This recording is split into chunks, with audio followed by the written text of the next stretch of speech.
Ustaz Zubair entah nak mulakan apa? Ya, insyaAllah.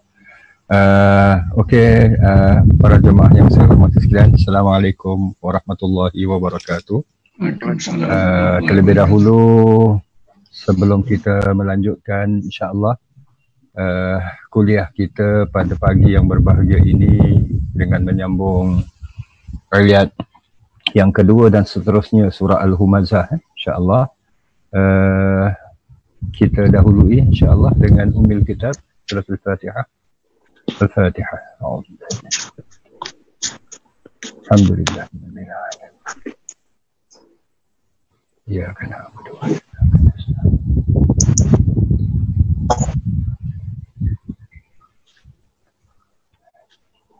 Bismillahirrahmanirrahim. Alhamdulillahirabbil alamin wassalatu wassalamu ala asyrafil anbiya'i wal mursalin nabiyina Muhammadin sallallahu alaihi wasallam wa ala alihi wa sahbihi ajma'in. Rabbi shrah li sadri wa yassir li amri wahlul 'uqdatam min lisani yafqahu qawli. Subhanaka la 'ilma lana illa ma 'allamtana innaka antal alimul hakim. Rabbi a'udzu bika min hamazatis syayatin wa a'udzu bika rabbi an yahdurun. Astaghfirullahalazim, astaghfirullahalazim, astaghfirullahalazim wa atubu ilaihi amma ba'd. Alhamdulillah, pertamanya kita memanjatkan dan merafakkan kesyukuran kita ke hadrat Allah Subhanahu wa taala, di mana pagi yang berbahagia ini kita dipertemukan kembali oleh Allah Subhanahu wa taala, dan setelah lebih kurang 3 kali atau 3 minggu kita tidak dapat bersama-sama kerana ialah keuzuran nota-nota saya dan diri saya sendiri. Mohon maaf di atas keuzuran tersebut. Satu berita yang mungkin agak menyenangkan kita lah, insyaAllah.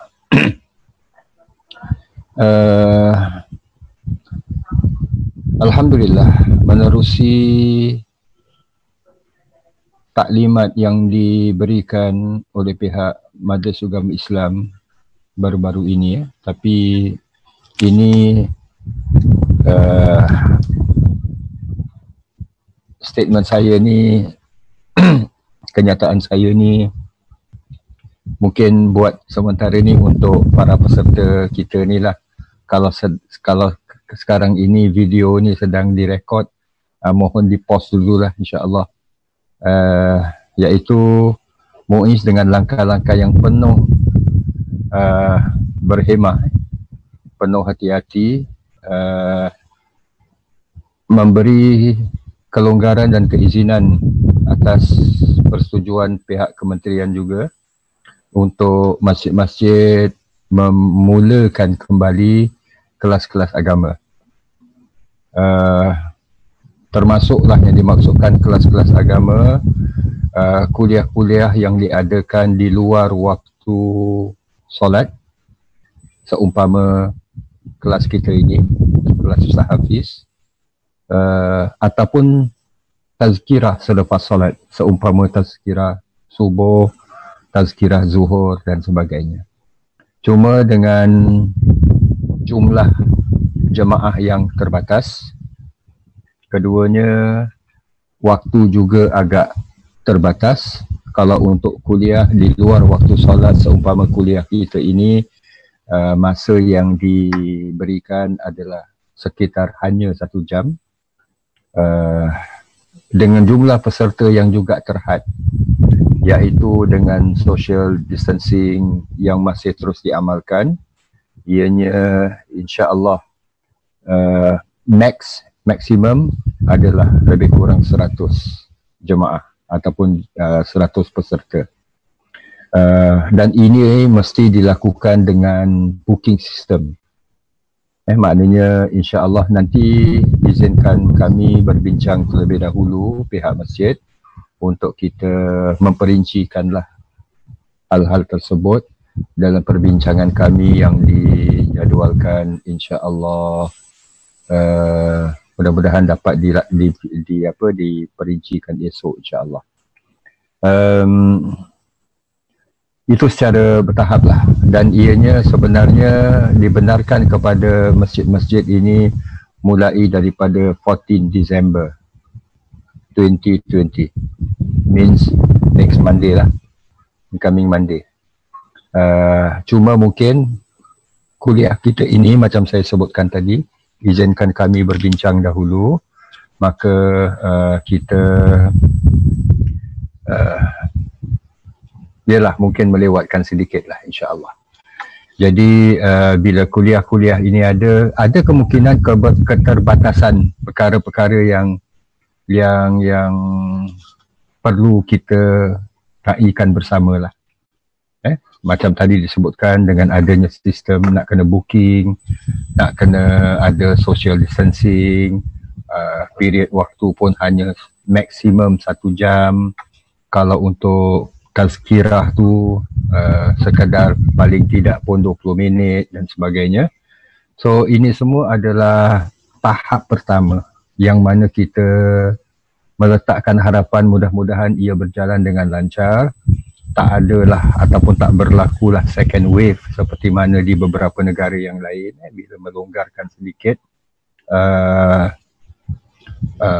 peraturan-peraturan yang diletakkan sebelumnya.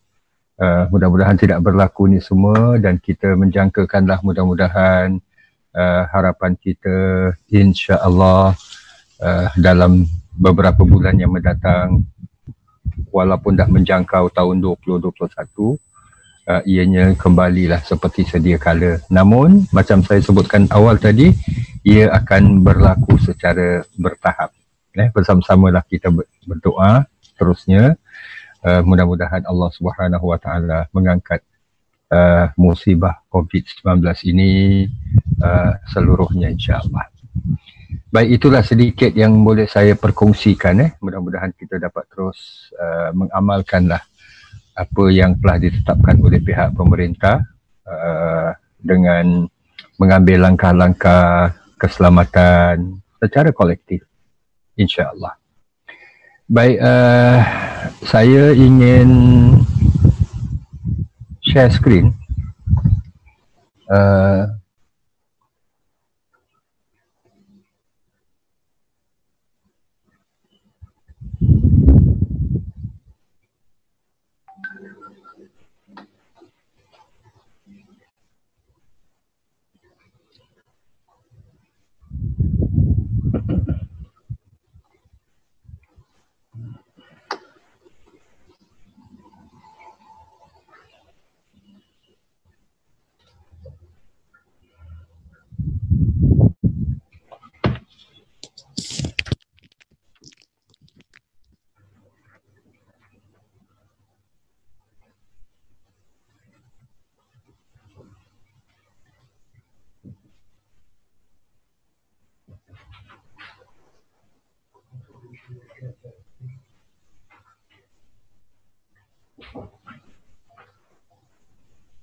Nama ni file.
Boleh nampak saya punya slide tak?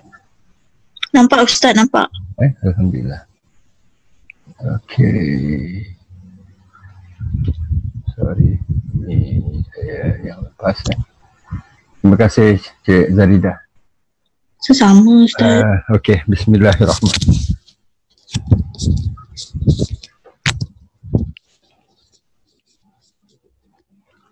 Bismillahirrahmanirrahim. Kita sambung di mana kita terhenti dalam surah Al-Humazah. Setelah kita walhamdulillah dalam kesempatan yang lalu 3 minggu yang lepas kita telah pun mengenali sedikit sebanyak tentang orang-orang yang dikatakan memiliki sifat humazah dan lumazah. Yang mana insya-Allah pada kali ini kita akan menghayati ayat yang kedua dan seterusnya insya-Allah. Humazah dan lumazah ini adalah orang yang firman Allah pada ayat kedua Allah jelaskan, a'udzubillahi minasyaitonirrajim. Allazi jama'a malan wa 'addadah, yang mengumpulkan harta dan berulang-ulang menghitung kekayaannya. Jama'a malan, mengumpulkan malan, harta, wa'addada, dan menghitung-hitungnya. Yahsabu anna malahu akhladah, ia yahsabu, ia menyangka.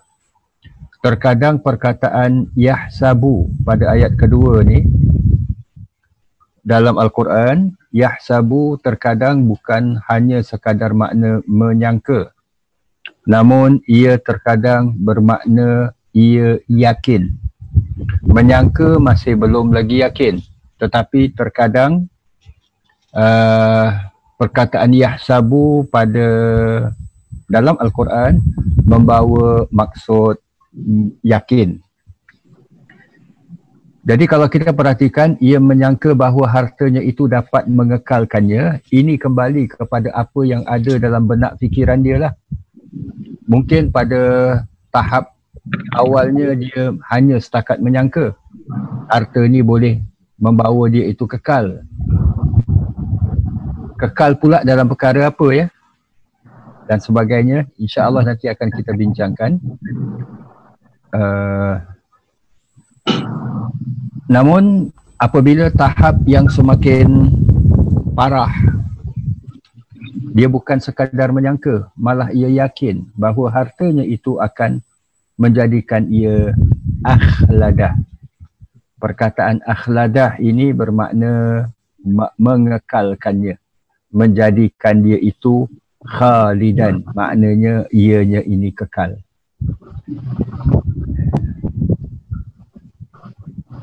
Inilah sifat setiap humazah dan lumazah. Apabila adanya ayat kedua bermula dengan kekata allazi, yang kita terjemahkan dengan perkataan yang ataupun orang yang. Sebab ayat pertama, wailul likulli, neraka ataupun cilaka besar bagi setiap likulli, orang yang humazah dan lumazah, iaitu orang yang. Jadi bermakna ini adalah sifat setiap humazah dan lumazah. Bila kita kembali kepada sababun nuzul ataupun riwayat yang menyebutkan tentang turunnya surah Humazah ini dalam pertemuan kita sedekat yang lalu, yang lama dah tak bertemu, iaitu bila kita dapati bahawa inilah amalan-amalan yang mana ianya baik pada awalnya, yang dibincangkan oleh pembesar-pembesar musyrikin Quraisy, yang mana mereka ini berbincang untuk kebaikan masyarakat Makkah, termasuklah dalam memelihara Kaabah, tapi ianya akhirnya bertukar kepada humazah dan lumazah, kepada cacian-cacian, kepada umpatan-umpatan yang ditujukan kepada Nabi sallallahu alaihi wasallam, hanya kerana Nabi mengajak mereka kepada beriman kepada Allah Tuhan satu-satunya. Orang ini, humazah dan lumazah ini, mengumpulkan jamaah. So, kalau kita perhatikan, pada ayat kedua, dua perangai, dua tabiat, dua sifat, dua sikap orang-orang humazah dan lumazah ini. Pertamanya, jamaah malan, mengumpulkan harta. Kedua, wa'addadah, mengira-ngira. Jadi ini dua. Dia kalau setakat kumpul-kumpul dia tak kira, itu satu je. Ataupun dia cuma setakat kira-kira je. Tapi yang dia kira tu bukan harta dia. Harta Kasim Baba yang punya dan sebagainya. Maka itu bukan humazah dan lumazah lah. Tapi bila mana ia mengumpulkan harta dan mengira-ngiranya, ia adalah merupakan sifat setiap humazah dan lumazah.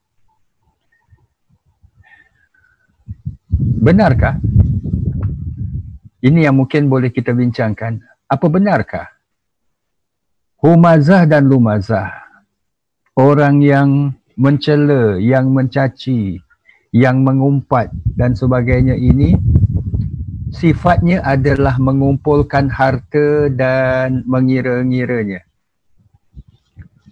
Bagaimana ia boleh terjadi? Dan persoalan yang kedua adalah bagaimana cara mengumpul harta. Ini mungkin boleh kita bincangkanlah. Kalau kita lihat sifat setiap humazah dan lumazah ini, kalau kembali kepada sirah, memang ini adalah sifat yang ataupun perangai yang dilakukan oleh pemimpin-pemimpin Quraisy. Orang-orang seumpama Utbah dan Syaibah ibn Rabi'ah, dua adik-beradik ni. Orang seumpama Abu Lahab, orang seumpama Al-Walid bin Al-Mughirah dan ramai yang sebaris dengan mereka. Mereka ini adalah kalangan orang-orang yang kaya, yang kalau disebut malan, begitu banyak sekali harta mereka dan tak dapat dinafikan. Mereka yang berharta ni, orang-orang yang antaranya nama-nama disebutkan tadi, mereka menggunakan harta mereka pun ke jalan kebaikan. Macam tadi disebutkan, memelihara Kaabah, memberi khidmat kepada orang-orang yang datang ke Makkah untuk menunaikan haji. Mereka menghulurkan bantuan. Jadi harta yang mereka jamaah tu, mereka kumpulkan, tak semestinya mereka kumpulkan dan mereka menyalurkan kepada perkara yang tak baik. Jadi kita nak kena lihatnya di sini, jamaah yang saya hormati sekalian, ayat 1 dengan ayat 2, walaupun ianya terkait rapat, bersambung, berhubung, likulli humazatil lumazah, tapi dalam soal jama'a malan, itulah datang persoalan yang kedua. Jama'a malan, mengumpulkan harta, ia adalah satu persoalan yang insya-Allah akan kita bincangkan. Apakah Islam melarangnya?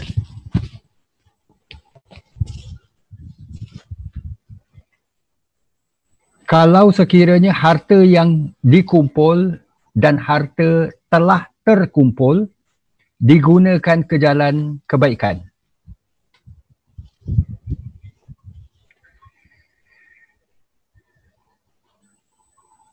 Yang wa'addadah.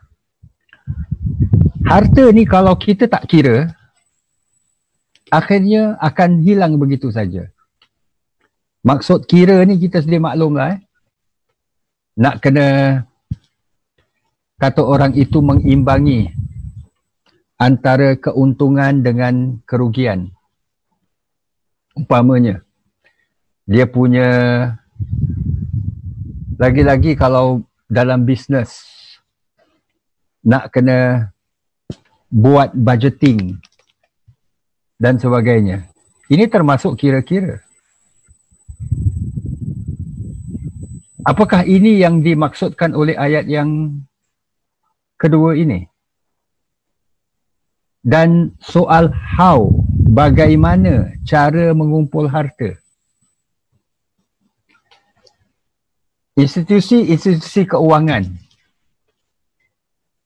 seumpama bank, seumpama mana-mana bahagian monetary dan sebagainya, ianya banyak menggalakkan, bahkan mengadakan kursus-kursus dan bimbingan wealth management, bagaimana kita menguruskan harta kita dengan umpamanya membeli hartanah, kemudian bila mana satu tempoh ada orang bukan beli hartanah, dia beli emas.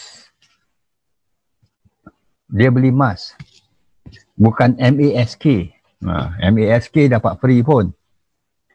Dia bila harga emas 929 ke 786 ke ataupun apa-apa nombor lah, kod-kod ni naik, maka dia akan jual. So dia beli emas itu sebagai investment dan sebagainya. Memang manusia tidak akan habis dalam memperkatakan bagaimana cara mengumpul harta. Di negara-negara yang mempunyai tanah-tanah yang luas, umpamanya di Mongolia. Mongolia ni kita sedia maklum sebuah negara yang cukup luas. Kalau dicampurkan Italy dengan France dengan Jerman, Mongolia lagi besar. Kalau Magnolia kecil sikit. So mungkin investment daripada sudut hartanah di Mongolia tak menjadi. Tapi investment daripada segi yang lain boleh diterokai. So bagaimana cara mengumpulkan harta? Islam tidak begitu rigid menetapkan mesti begini, tidak. Namun akhirnya kita dapati bahawa Islam tidak melarang kita mengumpulkan harta. Harta adalah sebahagian daripada tulang belakang kehidupan. Harta ni doesn't mean setakat apa yang dikatakan dollar sign saja, ataupun sesuatu yang dapat divaluekan. Bila seseorang itu meninggal dunia, umpamanya si ayah, dia meninggal dunia, harta yang ditinggalkan tak banyak. Cash money ataupun wang yang ada di dalam bank, sama ada di dalam maupun di luar negara, di Kongostan, di Turkmenistan dan sebagainya, banyak. Selain daripada itu, si ayah ini juga ada barang-barang yang ditinggalkan. Lamborghini dia, jam Rolex dia, dan sebagainya lah. So ini semua boleh divaluekan. So ini juga termasuk dalam apa yang dikatakan harta. Akhirnya kita dapati bahawa Islam secara dasarnya tidak melarang siapa-siapa pun dalam mengumpulkan harta. Cuma soalnya adalah cara bagaimana harta itu dikumpulkan.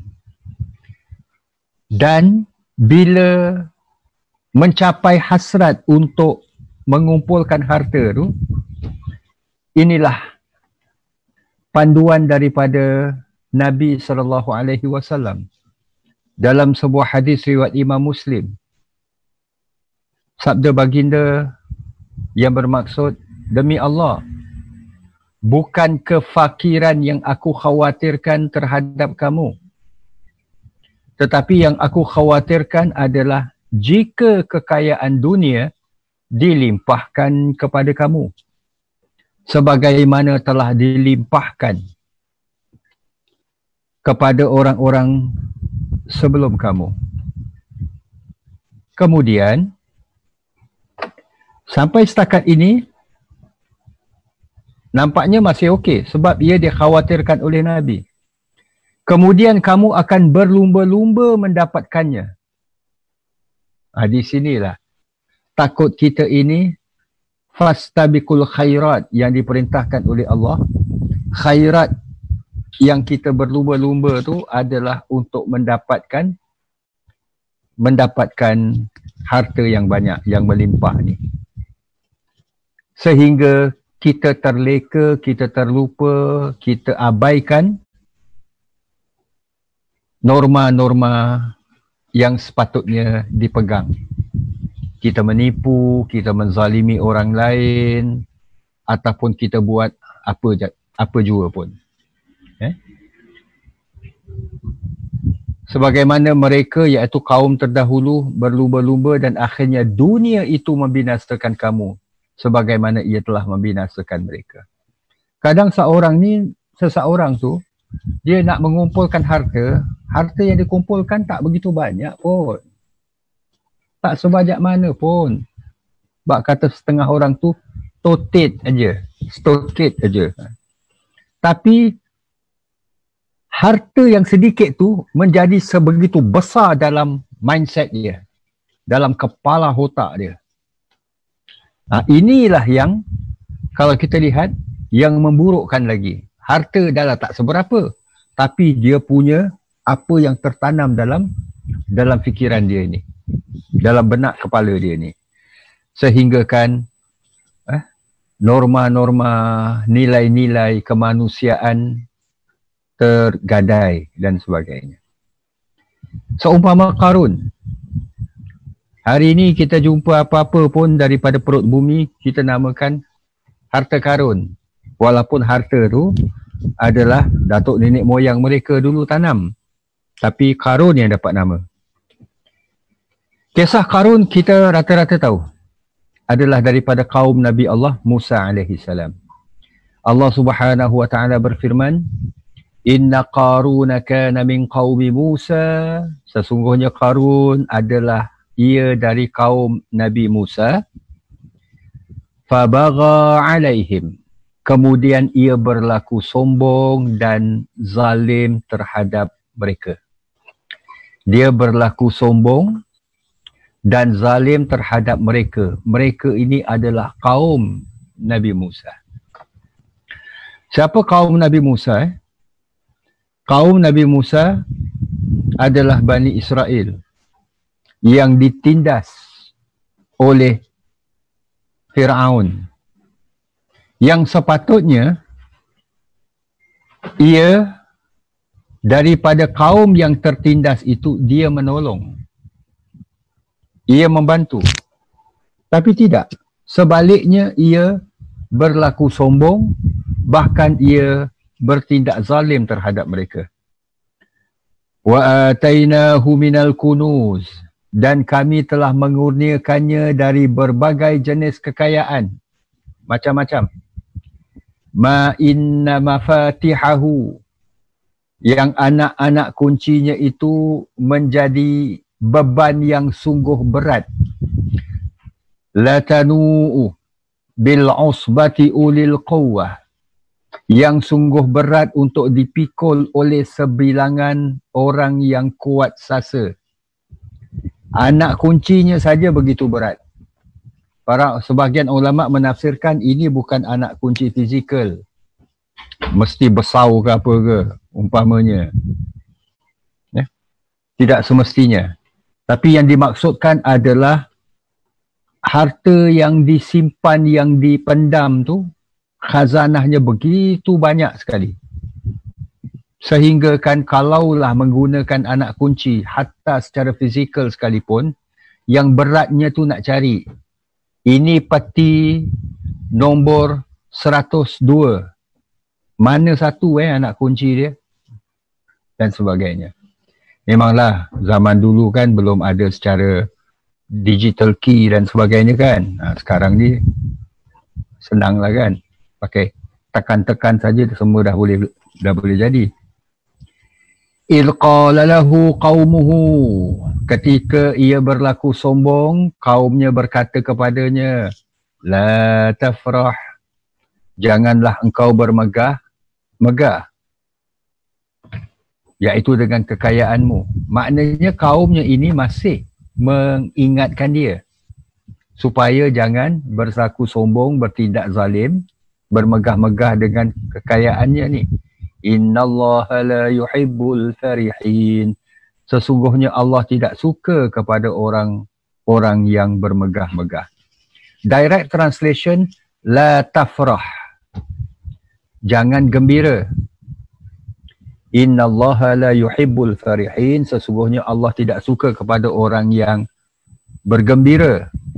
Tapi gembira maksud di sini la tafrah, farihin dan sebagainya adalah dengan makna bermegah-megah. Jamaah boleh refer lah. Surah Al-Qasas ayat 76 berkenaan dengan tafsirannya. Maka ini Allah mengisahkan kisah Qarun. Namun pada ayat berikutnya, penjelasan daripada Allah. Ini yang kita gunakan dasar tadi ni. Apakah Islam melarang mengumpulkan harta? Iaitu menyeimbangkannya. Di mana ayat seterusnya Allah berfirman, wabtaghi fima atakallahu daral akhirah. Tuntutlah dengan harta kekayaan. Wabtaghi, maknanya tuntutlah. Dengan erti kata, bila Allah Subhanahu wa ta'ala nak tetapkan bahawa Kasim Baba menjadi orang kaya, maka Kasim Baba akan cari. Dia cari. Macam Abdul Rahman bin Auf, sahabat Nabi. Sampai Nabi SAW pernah bersabda, sesungguhnya di tangan Abdul Rahman bin Auf ini terdapat rezeki Allah. Jadi maknanya itu yang dimaksudkan dengan wabtari. Tuntutlah. Bila tuntut tu maknanya itu awak punya. Awak nak kena usahakan. Jadi kalau bukan awak punya, awak usaha macam nak rak ke apa ke, itu jugalah. Dan sebagainya. Tapi yang ini, kita lihat penghujungnya adalah ad-daral akhirah. Pahala kebahagiaan di hari akhirat. Ini yang disuruh kita tuntutnya. Wala tansa nasibaka minad dunya, dan janganlah engkau melupakan bahagianmu ataupun keperluan dan bekalanmu dari dunia. Minad dunya, nasibaka minad dunya. Kita perhatikan ayat. Wala tansa, dan jangan kamu lupa nasibaka, nasib kamu, bahagian kamu, minad dunya. Allah tak firmankan wala tansa nasibaka fid dunya, tapi minad dunya, iaitu dari dunia. Maknanya ia adalah merupakan ada bahagian yang mana nasib kita di dunia ini tak boleh kita abaikan. Kita perlu hidup kat dunia. Kita perlu makan, kita perlu minum, kita perlu bertempat tinggal dan sebagainya. Ini perlu diusahakan. Wa ahsin. Ini dasar yang Islam juga letakkan. Berbuat baiklah kepada hamba-hamba Allah. Kama ahsanallahu ilaik. Bagaimana Allah berbuat baik kepadamu dengan memberi nikmatnya yang melimpah-limpah. Maknanya kamu jadi kaya dan raya ni adalah pertamanya atas ihsan daripada Allah. Kedua, terkadang kamu jadi kaya dan raya ini adalah atas pertolongan dan bantuan manusia. Seorang jadi kaya, banyak harta, rumah dia, estate dia, Masya Allah, di Kelantan pun ada, di Banjarmasin pun ada, di Nairobi pun ada, merata-rata dunia ada. So, ia tak dapat menguruskannya sendiri. Ia perlukan pekerja-pekerja, walaupun pekerja itu dibayar gaji sekalipun. Maknanya masih tetap mengharapkan bantuan orang. Jadi, atas dasar-dasar inilah perlu bersikap ihsan. Wala tabghil fasada fil ard. Janganlah engkau melakukan kerosakan di muka bumi ini. Dalam soal nak mengumpulkan harta, banyak bentuk kerosakan-kerosakan yang dibuat. Penipuan dan sebagainya. Innallaha la yuhibbul mufsidin. Sesungguhnya Allah tidak suka kepada orang-orang yang berbuat kerosakan. Surah Al-Qasas ayat 77. Iaitu ayat yang datang selepas firman Allah tentang Qarun itu sendiri. Kita menyelongkar dalam sedikit insya-Allah dengan waktu yang agak terbatas ni. Beberapa prinsip Islam tentang harta. Pertamanya, ini pernah kita share dalam ayat-ayat ataupun surah-surah yang sebelum ini. Tapi itu secara fizikal lah, kita berada dalam classroom. Pertamanya, beberapa prinsip Islam tentang harta. Pertamanya, segala apa yang ada di langit dan ada yang di bumi adalah milik mutlak Allah. Termasuk apa yang dianggap oleh manusia itu sebagai harta. Manusia yang menamakan ini adalah harta. Kereta itu adalah harta. Rumah itu adalah harta. Dan sebagainya. Apa saja dianggap sebagai harta, itu adalah milik mutlak Allah Subhanahu wa ta'ala. Dari surah Al-Baqarah ayat 284, sebagaimana yang kita selalu membacanya. Khatimah ataupun penutup surah Al-Baqarah ini. Lillahi ma fis samawati wa ma fil ard. Semua yang ada di langit, semua yang ada di bumi adalah lillah, kepunyaan Allah. So termasuk kita-kita ni semua lah, adalah kepunyaan Allah. Jadi dasar ini kalau kita terhenti di sini, seakan-akan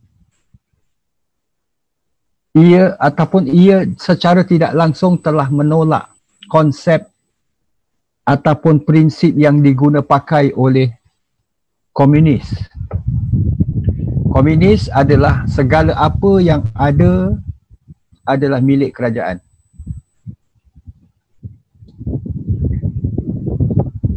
Hatta apa yang melingkungi kamu sekalipun, ia adalah milik kerajaan. Bila kerajaan nak mengambilnya, nak menggunakannya, kamu tidak ada hak.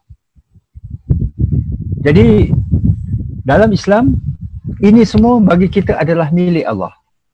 Allah meminjamkannya, Allah memberi kita mengguna pakai dan sebagainya. Dan harta adalah amanah titipan Allah. Allah menitipkannya kepada kita sebagai sarana, medium atau tulang belakang kehidupan untuk membangun tugas khalifah di muka bumi. Dalam surah An-Nisa ayat 5 Allah berfirman, wala tu'tus sufaha'a amwalakumul lati ja'alallahu lakum qiyamah. Almarhum Dr. Abdul Karim Zaidan dalam salah sebuah buku tulisannya menafsirkan ayat ini begitu cantik sekali, di mana beliau menggunakan menafsirkan firman Allah, ja'alallahu lakum qiyamah, dan janganlah kamu serahkan kepada orang-orang yang belum sempurna akal hartanya. Maknanya orang yang tak betul ke, anak yatim ke, yang belum matang dalam menguruskan harta ni, jangan kamu serahkan. Maknanya kamu yang uruskan. Sebab itu anak yatim, apabila si ayah meninggal dunia, meninggalkan bagi anaknya yang yatim itu harta yang begitu banyak, maka perlu ada di sana seseorang ataupun satu badan yang menguruskannya. Sebab itulah di Singapura sendiri sejarahnya, bila mana adanya anak-anak yatim yang terbiar. Anak-anak yatim yang terbiar. Lalu ada donation, sumbangan-sumbangan yang ingin diberikan kepada masyarakat. Yang diberikan oleh masyarakat. Lalu diberikan kepada orang-orang yang dilihat, orang yang terdekat dengannya. Seumpama diserahkan kepada pakciknya. Diserahkan kepada pakciknya untuk menguruskan harta yang banyak yang ditinggalkan oleh ayahnya. Tapi si pakcik itu sendiri telah menyalahgunakan. Maka itulah, untuk memperbaiki keadaan ini, antara hasrat orang-orang Islam kita menubuhkan Darul Ihsan untuk menguruskan hal-hal seperti ini. Jadi akhirnya adalah kita lihat harta adalah amanah titipan Allah untuk membangun tugas khalifah di muka bumi ini. Harta merupakan perhiasan dunia yang Allah jadikan sebagai salah satu ujian keimanan bagi manusia. Islam tak larang nak mengumpulkan harta, tapi jangan lupa ia juga merupakan ujian. Ayat 46 surah Al-Kahfi yang sering kita baca. Al-mal wal banun, harta benda dan anak pinak, zinatul hayatid dunia. Al-mal wal banun. Kalau kita perhatikan firman Allah ni, perkataan al-mal ini, harta ni, Allah firmankan dalam bentuk mufrad, singular. Yang boleh Allah firmankan dalam bentuk al-amwal, harta-harta. Wal banun, banun pula anak-anak ni, anak penak maknanya termasuk keturunan, Allah firmankan dalam bentuk jamak, dalam bentuk plural. Maknanya harta ni setiap orang fikirannya adalah sama. Sebab itu hikmah difirmankan dalam bentuk mufrad. Jadi baik harta maupun anak pinak ni adalah merupakan perhiasan hidup di dunia. Wal baqiyatus salihat, yang amal-amal soleh. Amal-amal soleh. Khairun inda rabbika, lebih baik daripada sisi Tuhanmu. Sawaban, sebagai pahala balasan. Wa khairun amalah, dan lebih baik sebagai asas yang memberi harapan untuk kehidupan bahagia di akhirat kelak. Kalau kita perhatikan wal baqiyat dan amal-amal soleh, iaitu amal-amal soleh dia yang begitu banyak dapat dilakukan. Ini sentence ini ataupun prinsip ini adalah sekaligus memberikan jawapan kepada persoalan tadi, apakah Islam melarangnya? Harta boleh dikumpulkan seberapa banyak pun, tetapi untuk keperluan hidup dan tujuan ibadah. Yes, ini dasarnya. Berapa banyak? Kita nak pergi haji sekarang ni, berapa kita perlukan? Tak kurang daripada 12-13 ribu. Ini belum lagi haji COVID. Kalau haji COVID lebih lagi. Sebab harga doktor semasa kita sepanjang berada di sana, kita yang nak kena bayar. Jamaah nak kena bayar. Dan sebagainya. Surah Asy-Syura ayat 27. Dan kalaulah Allah memewahkan rezeki bagi setiap hambanya, niscaya mereka akan melampaui batas di bumi. Akan tetapi Allah menurunkan rezekinya itu biqadarim ma yasha', iaitu menurut kadar yang tertentu sebagaimana yang dikehendaki olehnya. Jadi Allah tahu si fulan ini umpamanya Kasim Baba, kalau dia banyak harta betul, dia akan lupa daratan. Ali Baba pula begitu-begitu sajalah. Tulang pat kerat yang dia goyang-goyang boleh bunyi dan sebagainya. Itu semua adalah kadar yang ditentukan oleh Allah. Innahu bi'ibadihi khabirum basir. Sesungguhnya ia, yakni Allah, mengetahui dengan khabir, dengan mendalam akan segala keadaan hambanya, lagi melihat dengan nyata. So Allah tahu kita ini macam mana mengumpulkan harta sekalipun, cuma setakat gitu-gitu saja, Allah Subhanahu Wa Taala tahu. Bukan bermakna ayat ini menghalang manusia daripada berusaha lebih untuk mengumpulkan harta, mendapat kekayaan dan sebagainya. Tetapi akhirnya kita yakin bahawa ini adalah kadar yang ditentukan oleh Allah Subhanahu Wa Taala. Maka itulah, apakah harta dapat membuatkan manusia itu kekal selama-lamanya? Kekal selama-lamanya bukan setakat kekal hidup. Sebab pembesar-pembesar dan pemimpin-pemimpin Quraisy ini juga merupakan orang-orang yang tahu kelak kita akan mati, kelak harta yang kita ada akan kita tinggalkan. Mereka tahu harta mereka tak bawa ke dalam kubur.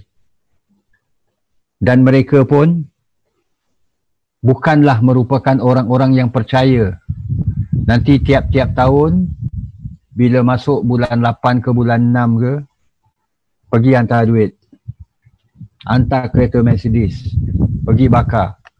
Cukup bila nak ini, siap dengan driver dia sekali. Dan driver dia mesti pakai songkok. Hantar. Mereka tidak percaya kepada kepercayaan-kepercayaan seperti itu, orang-orang pemimpin-pemimpin Quraisy ni. Jadi bermakna mereka ini tahu yang harta ni tak dapat menyebabkan mereka ini kekal hidup lama. Tapi yang dimaksudkan annama lahu akhladah adalah kekal berkuasa. Kita pun dah maklum 3 perkara yang mana seseorang pada budaya dan resam orang-orang Arab di zaman jahiliyah dianggap sebagai orang yang dihormati apabila mereka ini pandai bersyair. Keduanya, mereka mempunyai ramai anak laki-laki. Dan ketiganya, mereka ini banyak harta. Cuma sebahagian riwayat ada menambah yang keempat, iaitu mereka ini ada berkeahlian dalam peperangan dan sebagainya. Jadi harta juga merupakan salah satu faktor yang menyebabkan mereka ini terpandang. Jadi bila Allah firmankan yahsabu, mereka menyangka bahawa hartanya itu dapat menyebabkan mereka ini kekal, maknanya kekal berkuasa, kekal berpengaruh, kekal untuk terus dipuja, disanjung dan sebagainya. Dan sebagainya. Jadi kita perhatikan sifat yang Allah Subhanahu wa taala tetapkan, tentukan kepada orang-orang yang dikatakan humazah dan lumazah ini. Yang mana akhirnya mereka menginginkan harta yang ada pada mereka dapat menyebabkan mereka ini disanjung, menyebabkan mereka ini berkuasa, sehingga kan kata-kata bila disebut berkuasa ni maknanya bila mana mereka memberikan satu pendapat. Seumpamalah Al-Walid bin Al-Mughirah, bapa kepada Khalid bin Al-Walid radhiyallahu anhu. Al-Walid bin Al-Mughirah sama seumpama rakan baiknya Al-As bin Wa'il. Al-As bin Wa'il ayah kepada Amr bin Al-As. Mereka ini adalah orang-orang yang menggunakan kedudukan mereka untuk mempengaruhi orang lain dalam menghalang dakwah Nabi SAW. Al-Walid bin Al-Mughirah, orang yang pertama yang mencabar Nabi kita Nabi Muhammad SAW, sehingga dengan angkuh dan sombongnya ia mengatakan, wahai Muhammad, engkau apa ada? Tengok aku. Ana aktsaru minka malan wa walada. Aku lebih banyak malan, lebih banyak daripada engkau, harta dan juga anak penak. Kau apa ada? Engkau ni abtar. Abtar seperti mana inna a'tainakal kausar kan? Abtar ni maknanya orang yang terputus zuriat. Dapat anak, anak meninggal. Dapat anak, anak meninggal. Tapi kau tengok aku, anak-anak aku tengok macam Khalid contohnya, sampai bergelar sebagai pedang Allah. Hebat. Begitulah seterusnya kebanggaan. Al-As bin Wa'il pun tak kurang pun. Orang yang sampai di penghujung surah Yasin, Al-Quran sampai memetik kod kata-katanya yang siapa yang dapat menghidupkan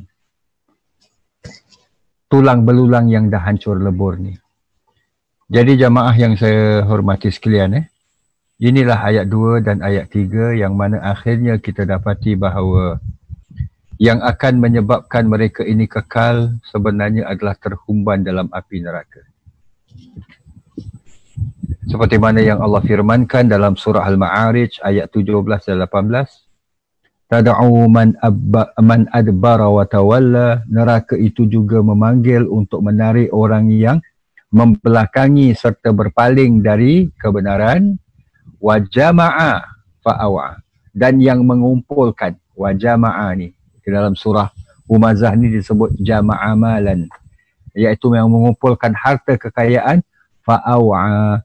Lalu menyimpannya dengan tidak membayar zakat ataupun memberikan bantuan kepada mereka yang memerlukan. Maka itulah kalau kita lihat balasan yang disediakan oleh Allah bagi orang-orang seperti ini, iaitu pada penutup surah Al-Humazah ini. iaitu ayat 4, 5, 6 dan seterusnya. Yang mana insya-Allah lah nampaknya masa tak mengizinkan, kita akan menyambungnya lah dalam Zoom yang akan datang dengan izin Allah Subhanahu Wa Taala. So kita berhenti di sini dulu insya-Allah.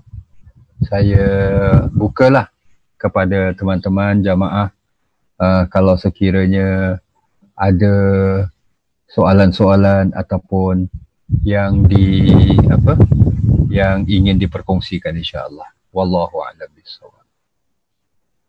InsyaAllah nota akan kita perkongsikan, kita share insyaAllah.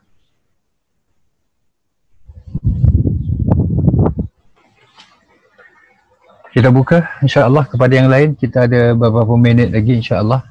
Mungkin sekitar 5-6 minit insyaAllah. Seperti mana saya katakan tadi, kita ialah kerana Ustaz Zubair yang merupakan host bagi siaran pagi ini akan bertugas insyaAllah. Silakan insyaAllah.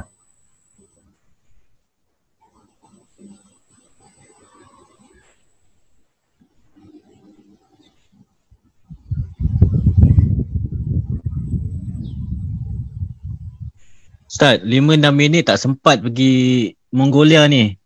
Oh, untuk beliau insyaAllah. Untuk beliau sempat insyaAllah.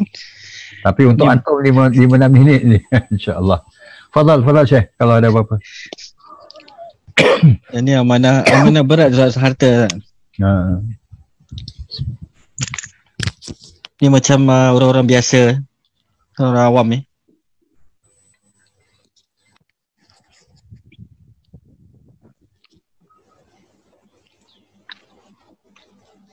Haji. Voucher yang government kasih pun kena kebas Betul. Harta punya pasal tu. Dia actually nak tanya, ni actually more to orang yang ada kedudukan. Biasanya lebih terdorong ataupun more prone to ni lah. Yang ada figure kan, yang mal wa'addada kan. Ke macam kita ni mapet-mapet ni sikit-sikit. Syekh, ini yang bahaya ni. Aduh. Sebab kita melonggokkan kepada ini pemimpin orang kaya kita ni yang cukup-cukup, makan cukup-cukup, pakai cukup-cukup kan dan sebagainya. Takut apa yang ada kat mindset kita ni, benak fikiran kita ni sama macam mereka ataupun lebih daripada mereka. Kita tak punya, tapi apa yang ada dalam itu kita katakan tadi tu, apa yang dalam fikiran kita ni, kita hendak, tapi yang kita dapat macam Allah dah tentukan, ini kadar kamu. Itu yang Nabi khawatirkan lah kan? Akhirnya kita berlumba-lumba dan sebagainya. Bahaya tu Syekh. Pasal saya pergi gelap, pulang pun kadang gelap. Okey. Namun kebutuhan dan keperluan dan tujuannya alhamdulillah ibadah sikit-sikit lah apa-apa yang patut. Okey, gelap juga semua. Okey. Tapi insya-Allah. Tapi bukan itu asalnya tujuan. Sebab ini macam kita sebutkan sebagai satu kebutuhan, keperluan. Yes, itu memang disuruh tanggungjawab kita sebagai khalifah di bumi Allah. Tapi bila mana harta tu dijadikan tujuan, matlamat dan sebagainya, maka itulah itu yang dikhawatirkan. Terima kasih Ustaz. Sama-sama insya-Allah. Syukran atas perkongsian anda juga. Afwan. Satu lagi yang mungkin kita usah terperangkap. Kadang-kadang ada certain cara orang berniaga. Lagi-lagi bila mana menggunakan apa yang they call it macam MLM punya konsep, multi-level marketing. So kita lihat ia adalah menggunakan kita, orang-orang bawahan ni, untuk mengkayakan mereka. Dan kita menggunakan produk yang mereka hasilkan, yang mana kemudiannya kita diberikan sebahagian benefit. Ini macam konsep sama juga macam bank lah, kan? Bila kita simpan dan sebagainya. Akhirnya apa yang dia kasih kat kita ni macam habuk aja, kata orang. Habuk. Tapi akhirnya habuk kayu yang dibuat kayu tu pun boleh jadi papan. Itu macam tu lah. Jadi kita nak kena hati-hatilah. Kadang-kadang diajak kita untuk invest dalam sesuatu dan sebagainya. Akhirnya diberikan kepada kita dan kita rasa asyik tak cukup. Tak cukup, kita akan terus pakai produk dia dan akhirnya akan menjadikan dia kaya raya dan kita hanya diberikan sedikit. Dan sebab itu banyak dalam MLM ni, secara umum lah, ini umum, kadang-kadang end of the year kita reach beberapa point ke apa ke, dapat pergi travel ke Mongolia ke apa ke, umpamanya lah, makan angin dan sebagainya lah. Terus sekarang ni makan angin kembung sendiri kat Singapura je lah, kan. Tapi itulah, nak kena hati-hatilah, insyaAllah. Wallahu a'lam bishawab.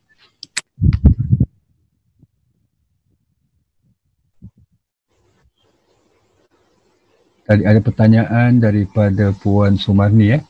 Yayasan yang kita katakan itu tadi, Darul Ihsan, itu hasrat, cita-cita dan tujuan asal penubuhan Darul Ihsan.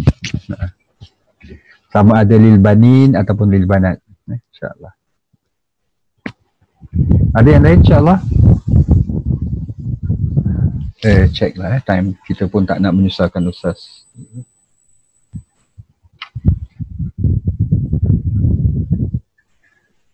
Baiklah teman-teman, jamaah sekalian, kalau tak ada apa-apa yang ingin diperkongsikan ataupun ditanyakan, kita berhenti di sini insyaAllah. Macam dimaklumkan di awal tadi, kita terpaksa meringkaskan sedikit pertemuan kita pada hari ini.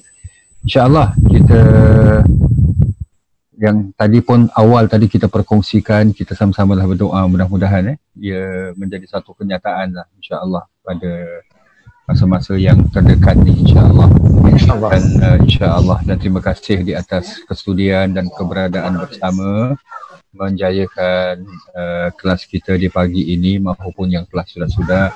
Mudah-mudahan Allah Subhanahu Wa Taala senantiasa limpahkan rahmah dan taufiknya kepada kita. Allahumma amin. Terima kasih sekali lagi, syukran kepada Ustaz Zubair yang menjadi host pada pagi yang berbahagia ini. Kita akhiri insyaAllah bersama-sama dengan tasbih kafarah dan surah Wal-Asr. Bismillahirrahmanirrahim. Subhanakallahumma bihamdika asyhadu an la ilaha illa anta astaghfiruka wa atubu ilaik. A'udzu billahi minasyaitonir rajim. Bismillahirrahmanirrahim. Wal 'asri innal insana lafi khusr illa alladhina amanu wa 'amilus shalihat wa tawassaw bil haqq wa tawassaw bis sabr. Sadaqallahul 'azim. Aqulu qawli hadha wa astaghfirullahal 'azim li wa lakum.